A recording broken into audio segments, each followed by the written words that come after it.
guys কি খবৰ আপোনালোকৰ খবৰ নিশ্চয় ভাল আৰু আজি মানে মা নাই মা ঘৰত নাই মা ঘৰত নথকা সুযোগ লৈ পেলাই মই বোলো অকলে অকলে চাহ খাওঁ কাৰণ মানে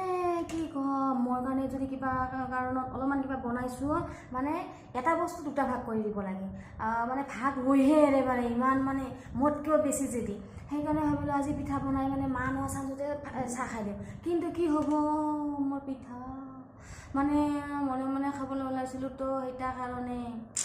আপোনালোকে চাই থাকোঁচোন কিন্তু পিঠাখন মজাই হৈছে চাগে নাজানো দেই এতিয়ালৈকে বৰ্তমান টেষ্ট কৰি চোৱা নাই আপোনালোকে চাওক মোৰ পিঠা ইমান ধুনীয়া হৈছে চাওকচোন পিঠাখন বহুত ধুনীয়া হৈছে ন কিন্তু মানে টেষ্ট কৰি চোৱা নাই আৰু তথাপিও অকলে অকলে ভাল লাগিব আৰু এই লাল চাহ লৈছোঁ বাছ এইখিনিয়ে আৰু আজিলৈ আহিলোঁ মানে খাওঁ আৰু খাই লৈ পিনে আপোনালোকক নিশ্চয় জনাই আছোঁ কেনেকুৱা লাগিল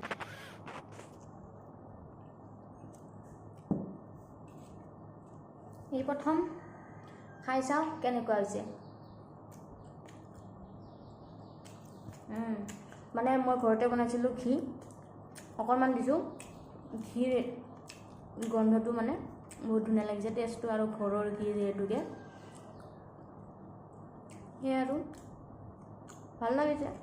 যদিও মানে পূৰা পিঠাখনৰ অৱস্থা একদম ইফাল পুতি সিফাল ওলাইছে তো ভাল লাগিছে আপোনালোকৰ কাৰণে ভিডিঅ' বনাই মই চাহখিনি ঠাণ্ডা হৈ গৈছে